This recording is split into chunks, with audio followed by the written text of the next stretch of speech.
Good morning. Welcome to Shattering Myths, the program devoted to those of you who have come to realize that all of the world's religious, political, economic, and military institutions are corrupt, even counterproductive. I'm Yana.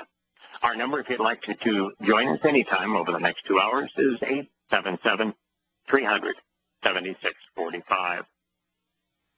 Eurozone leaders made Greece surrender much of its sovereignty to outside supervision when they finally acquiesced on the demand, the need for Greece to receive a large infusion of capital. Greece was, as we know, bankrupt. And what was required of Greece as a result of being bankrupt was to lose its sovereignty. You know, it's interesting that Greeks went to the polls and voted for a communist leader.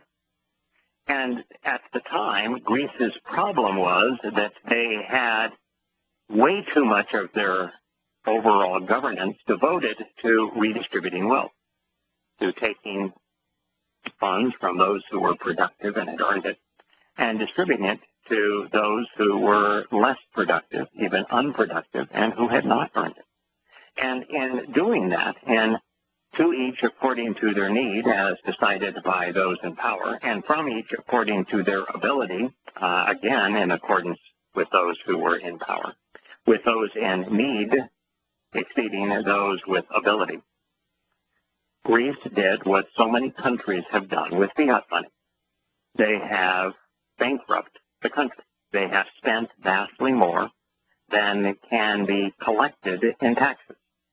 And so countries like America with $17 trillion in debt and about 110% of GDP are in the same position of Greece, which has about $350 billion of debt, although it's a lot less. It's a slightly higher percentage of gross domestic product.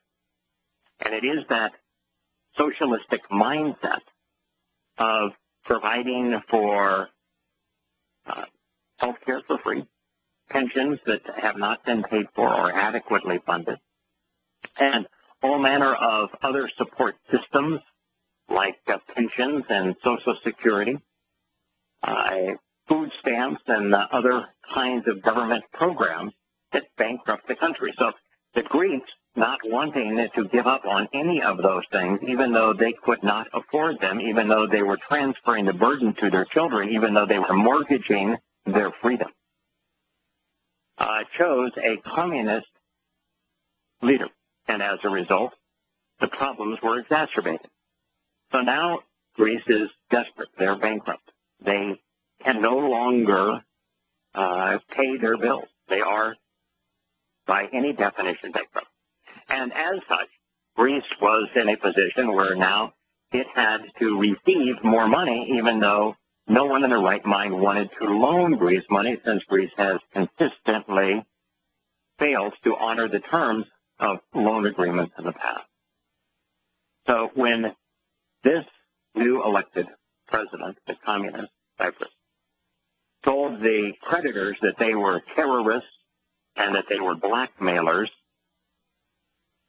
he put himself and his country in an extraordinarily bad situation. He has now maligned, with the worst kind of verbiage, those that he needed to continue to fund his country. Otherwise, it's total anarchy and chaos, complete implosion of Greece.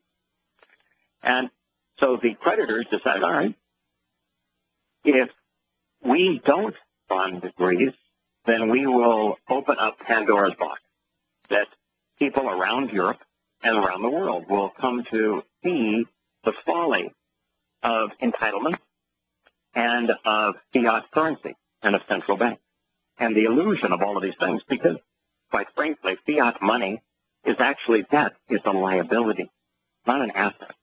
And it only works if people maintain their faith in a mythical system. And if Greece fails and you have a country of that size failing, then people's faith diminishes and the whole system is exposed and collapses. So it was obvious that the European bankers were going to fund Greece just to create a continuance of their illusion. But in doing so, Greece was so desperate that they were able to impose their will, and their will is to control. When you have more money, then the only thing to covet is power. And so the central banks throughout Europe now control Greece. Greece had to give up its sovereignty to stay solvent. And that's what this particular article is indicating. And it's important for us to realize that, not because many Americans care one way or another what happens in Greece, just as no one cared with Cyprus. And Cyprus was the ultimate trial balloon. In Cyprus, for them to resolve their banking crisis, the banks were frozen, and people's savings were constrained, and anybody with savings over $100,000 in Cyprus had their savings confiscated by the government. And we can expect some of that going forward in Greece and in other countries. But for now, the bank accounts remain frozen. Greece remains insolvent. They received more of the drug, which is free money, that they had become so dependent upon. And now Greece is in a position where their problems are all worse, because now their debt has grown and they couldn't even service their previous debt. And in the process, since the bankers did not trust Greece to honor the terms of the agreement, with this new money, the control of Greece, its sovereignty, was handed over to the bankers. You should care about this because Greece is simply the second in a long series of countries that are going to fall. First it was Cyprus, now Greece, losing its sovereignty, which is all that the bankers care about. They have more money than they can spend. So control is what they seek. And Greece. The next country to fall will be Italy, and we'll speak of Rome in a moment. So the Eurozone leaders have now usurped Greek sovereignty. The terms imposed by the international leaders, led by Germany, and an all-night talk at an emergency summit, obliged, this says leftist, he's a communist, Prime Minister Alexis Tsipras to abandon promises of ending austerity. And they were never ending austerity. Greece is in this problem because they were not austere. They weren't even responsible. It is like saying that it would be austere, the imposition of austerity in America, if we were to no longer provide 75 million Americans with food stamps. Why would that be a sign of austerity? They not something that they have earned. It's not something that they are making a contribution to society to receive. Is getting something that you have not earned, that you do not deserve, having that stream end, that's not taking something away. That's not being austere. Austerity would be that, for example, that the U.S. government, which spends about $1 trillion a year more than it receives in taxation. Austerity would be that rather than spending $1 trillion more than is received and therefore adding $1 trillion each year to the debt, austerity would be if the U.S. government said, we're going to pay down the debt at $1 trillion a year so that over 17 years we eliminate the debt, and therefore we're going to reduce the size of government expenditure, which would mean Medicare represent about 50 to 60% of government expenditures, and then Department of Defense, which collectively now between the three represent some 85% of government expenditures. But we're going to diminish the size of those three programs, Medicare, Social Security, and Defense, by $2 billion, so that over 17 years we can pay off the debt and unburden our children. Now, if we were to reduce the size of the federal government by 50%, $2 trillion, then that would be a measure of austerity to recover from the gluttonous past. But there is no indication that anyone ever asked Greece to do this. Greece was not running surpluses. They didn't go from adding to the deficit to running surpluses, which would have been required at least some austerity. So this now says that clearly the Europe of austerity has won.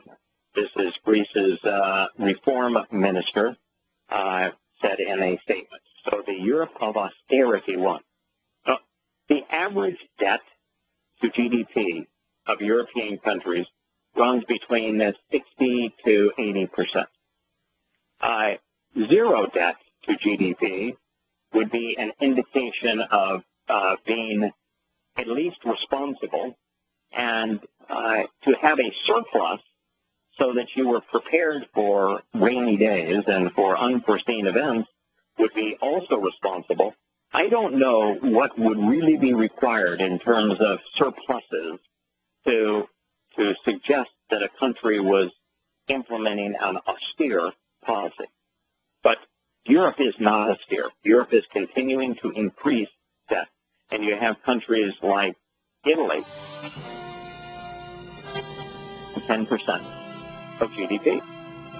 So in the case of the rhetoric, the bankers were not blackmailing Greece.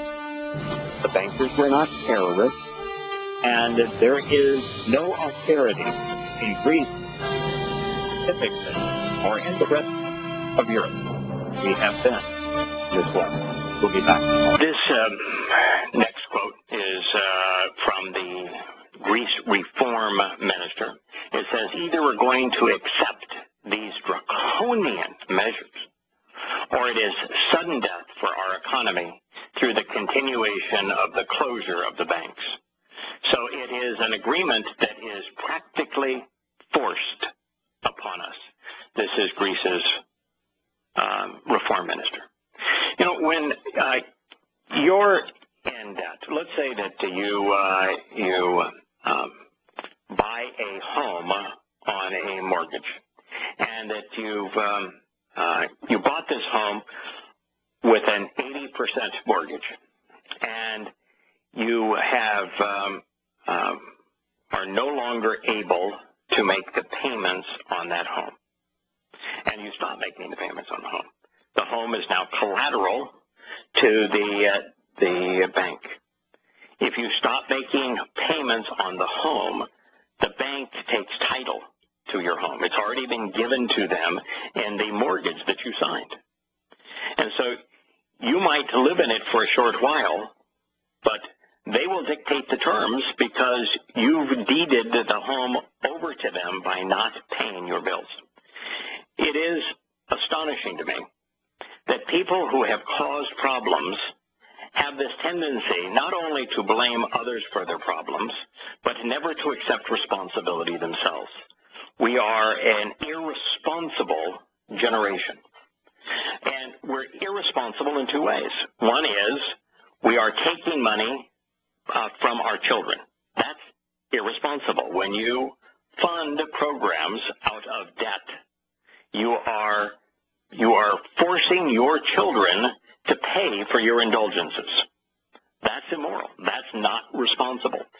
When you create entitlement programs that provide pensions and free medical care to those who did not work for these things, who did not save for these things, who just expect government to provide them, who have become dependent on government, who are not sufficiently productive to be able to afford these things, and you take from those who are productive, diminishing not only any enthusiasm they would have to build their businesses by punishing success, but also removing capital from those businesses, which diminishes the equipment that they can buy and the people that they can hire and throttles their growth.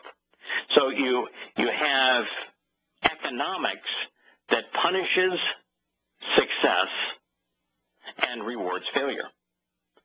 That's not responsible. But the worst part of it, and what we see in Greece, and we see elsewhere, even in this country, is that those that have caused that problem by either voting for politicians who have implemented these kinds of plans, go all the way back to Franklin Delano Roosevelt with his New Deal, and then to Lyndon Baines Johnson with his Great Society that put these programs in place, and then with the hypocritical Republicans that gave lip service to conservatism, but yet actually increased government spending. Ronald Reagan was a classic case that he gave lip service to being conservative, and yet so enormously increased the expenditures for the military, a liberal use of monetary funds for the military, that he drove larger deficits. And then, of course, George W. Bush, claiming to be a conservative, he inherited a $250 billion surplus, largely the result of the contract with America, and during the Clinton years, and Newt Gingrich, who was the primary author of that, and turned it into a $1.5 trillion deficit. So politicians on both sides are irresponsible because it is by giving people that which they do not deserve, free prescription drugs, free medical care, essentially free retirement, that pays people vastly more than they paid into the system, recognizing that the money that was paid into the system was already spent and not on other indulgences and not put aside for their retirement. They've already enjoyed the benefit of the money they contributed through just regular government expenditures. So you have politicians that are irresponsible this way, but those who are electing them are equally irresponsible. For example, the current president, he's a socialist. He and Cyprus would agree on all of these kinds of things, that we need to increase taxes on those who are productive and provide ever more entitlements to those who are not. So the problem was created by the dependents, by those who are dependent upon government. And yet they're blaming those that have loaned them money. I don't know if you all remember, but I certainly do. About 2 months ago, we had one of our favorite contributors to this show use Shakespearean references, and then maybe in my summation of him that turned Shakespearean, and spoke of the summer of our discontent. And his prognostication was that with the Greece monetary crisis looming, with the rise of the Islamic State, with the United States recreating the Cold War with Russia over the Ukraine, and with the continued indebtedness of the United States, and particularly the militarization of its police, and the failures of the Justice Department regarding these police killings, and literally we've turned our FBI into a national policing agency full with military hardware. Glenn said, I'm really worried. This summer could be extraordinarily painful. And so we have Glenn here. Now, Glenn, what do you think? Well, things are exceedingly hairy. I actually probably got on my contrarian hat a bit this morning. Okay. And I was going to say that I agree with you about responsibility and productivity. As someone who works a fairly grueling schedule. However, and I'm ambivalent about social safety nets and programs and entitlements and stuff like that. I think if entrepreneurs were more like Henry Ford and paid their employees a good wage so that they could afford to put money back into the economy, I think that, and the taxation is lower so people have money to spend, I think that fuels a vibrant economy. I can hardly think of anyone less productive than private central bankers because they have nothing of any real value to lend. They turn around in their chairs, they type numbers in the computer, pretend that they've invented money, and then they pretend to lend it. And from the very moment they enter those numbers, there's less money in circulation than is owed, and therefore, from the very first dollar lent, the debt is unrepayable. Yeah. So the whole thing is a vaporware Ponzi scheme. Right. Let's talk about these things in order. In terms of a social safety net, we've talked at length in this program about Yahowah's covenant plan, which he describes in great detail. I happen to think that God's a fairly credible planner in this regard, and that his guidance makes sense, and that his guidance is essentially that you don't give anyone, no one donates money, no one takes money, no one redistributes money, that instead of doing it the way that we have done it, which is you confiscate money from one group and you hand money over to another group, his plan was that you make the means to shelter, the means to clothing, the means to feed your family available to those who are willing to make a contribution to the process. So you leave a portion of the field unharvested if the person wants food. Right. One past harvest, yep. Right, and so the person who is hungry, who doesn't have the means to buy food, can harvest food. They have to work on it, and then they have to prepare the food and cook the food on their own. If they don't have energy to cook the food, there is a repository in each community of wood that is donated, and they can use the wood either for fires, and in this case you'd have a means to energy and also to build shelter, but they're building a shelter. They also had a repository of wool and linen so that someone could make clothes, but they're going to have to put effort in the process, which means it doesn't destroy their character and it doesn't create a dependency society. And dependency society is the thing that is so horrid. So, I'm in favor of of taking care of the poor in such a way that those who, for whatever reason, can't fund their own clothing, shelter, food, and immediate medical necessities, have those made available so long as they're willing to make a contribution to the process. Right, and if you look at Yahweh's system of tithes and offerings, it's considerably less burdensome and draconian than our own. Yeah, and it really doesn't have a tithe in the sense of the Hebrew word for tithe that is used for tithe really means a tenfold enrichment, and empowerment is the word. But he does have a voluntary system, not a tax system, where people are encouraged to provide wood, wool, linen, and make foodstuff available. But there is no one who is ever paid, and there's no money that is ever taken. Right. I was going to point something out about Social Security. I know you're not fond of it, but that was a government-mandated, fully funded program until Bill Clinton raided it and put government IOUs in place of money and then claimed to have achieved a freedom from it. Yeah, that's not really true. There's never been a trust fund for Social Security. It's always been a Ponzi scheme. It began by giving people money they had not contributed to it, and there's no correlation between one's contribution to it and the money they receive out of it. And 100% of what has been contributed to Social Security was spent in the general fund the year the money was confiscated for it. So it's a Ponzi scheme. Now, it's always been a Ponzi scheme, and it's always been spent in the general fund.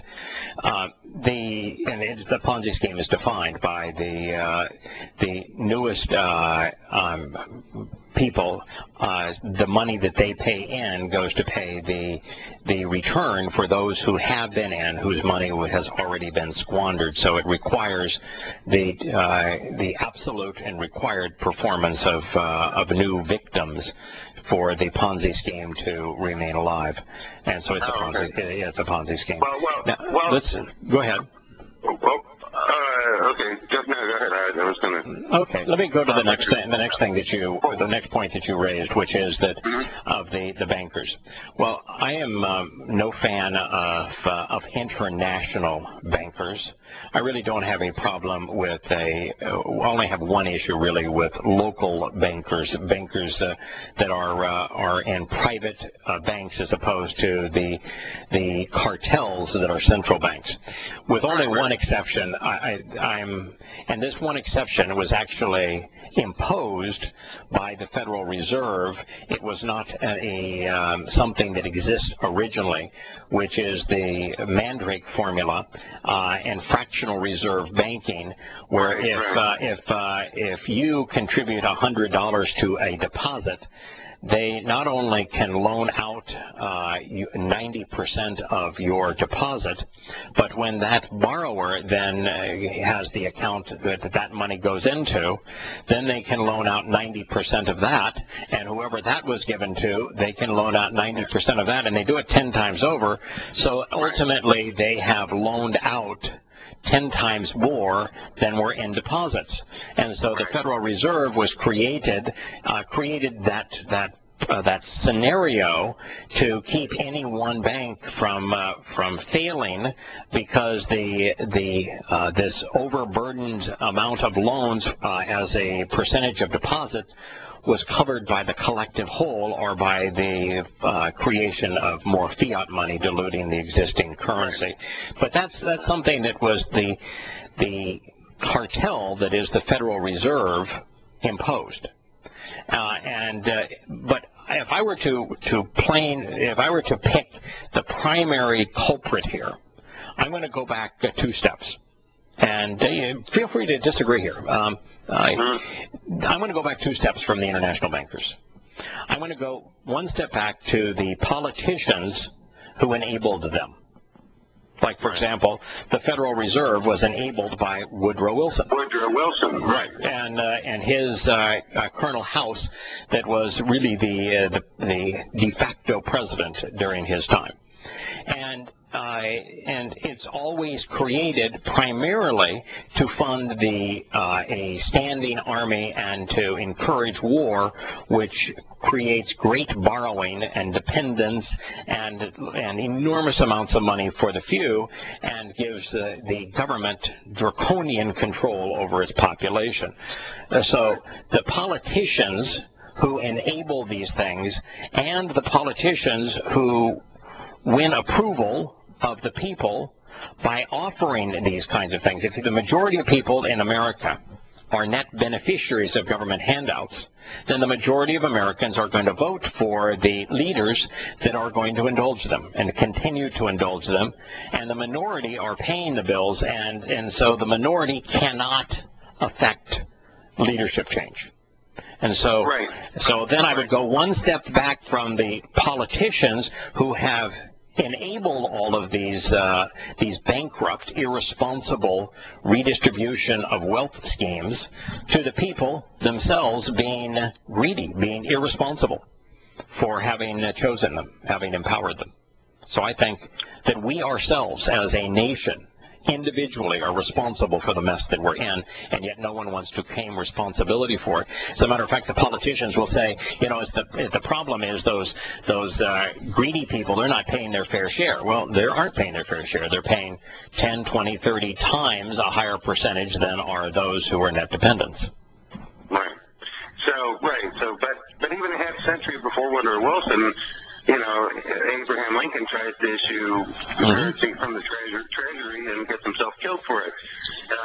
50 years after Woodrow Wilson, Kennedy tries it, he gets himself killed for it. Yeah, you know, the notion, as I have investigated the claims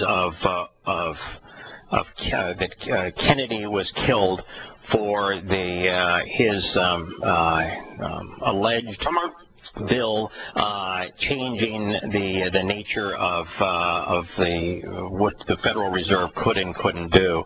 I have found that most of that is supported only on conspiracy sites, and I have been unable to find any verification for that apart from conspiracy sites. I only managed to anger a number of different people, so it may have been part of the laundry list. I don't think that's what got Kennedy killed, but I will go and I will agree with you on Abraham Lincoln. Abraham Lincoln was second only to Franklin Delano Roosevelt, was the most unconstitutional president that we have had in this country. Abraham Lincoln was the antithesis of what he has been perceived to be in terms of the shrines that we have built to him.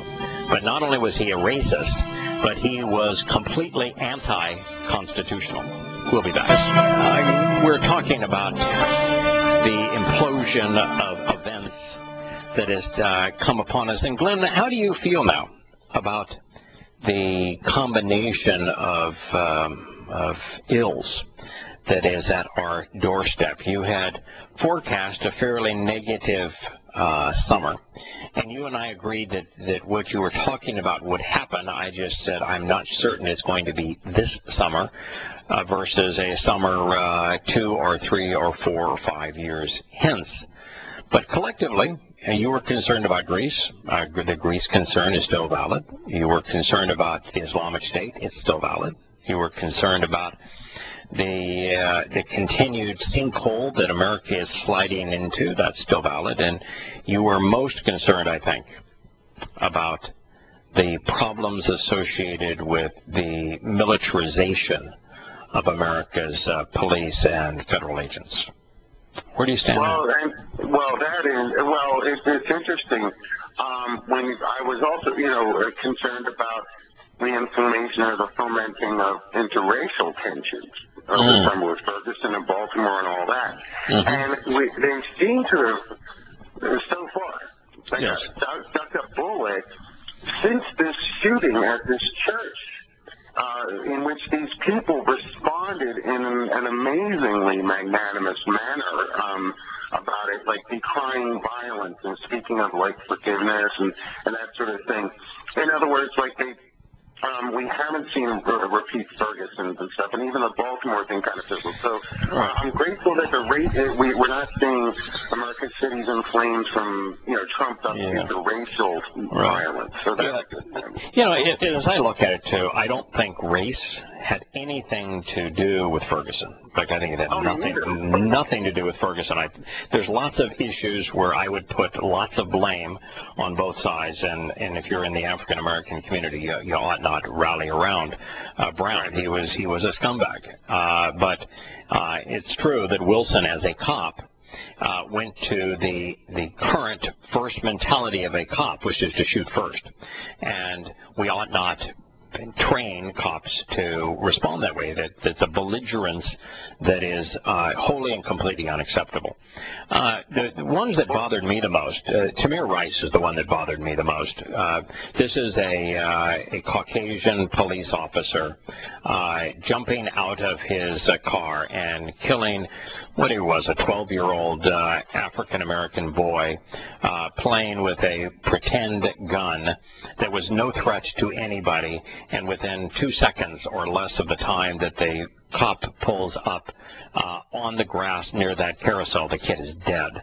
If I had racial inclinations, I'd have been all over that one. And the one in New York where New York just paid the family millions and millions of dollars for wrongful death. Killing that man for trying to break up a fight with a chokehold. It's hard to imagine that racism didn't play into both of those two events, where because the atrocities were egregious. So I do think that there's more racism today between of blacks towards whites. The crime statistics bear that out by a magnitude of about tenfold. And obviously there's people like Roof, the idiot that gunned down the people in the African American church that are racist on the white side. I think there's fewer of them as a per capita than there are African American racists. But I do think we're galvanizing as a world towards racial extremes. I think anti-Semitism is growing, and minority. A lot of the conservative view towards immigration is racial. Right. Well, with these repeated outing of George Soros and his ilk, these people were shipping people in by buses to foment this stuff. Right. And he defaulted on his payment. People may protested him, and that got out. So, so obviously, that's the issue. Doesn't seem to be inflaming. Well, the market, fluctuations and volatility is still an issue. But here's a wild card for you. Mm-hmm. I heard someone yesterday predicting, this isn't something, I'd expect you, but I thought it was interesting that somebody had, the temerity to say that they expect that in September 25th, when the Pope's over here, he's going to announce, a new thrust into a global government, and in October, Christine Lagarde is going to announce a global currency reset. And this will be followed by civil wars and stuff like that. I thought, in other words, it's the magnitude of all these things is actually allowing for people to come out and say things like that. Yeah, I think that those things are going to happen, but I think they're a decade off. So I think their timing is wrong.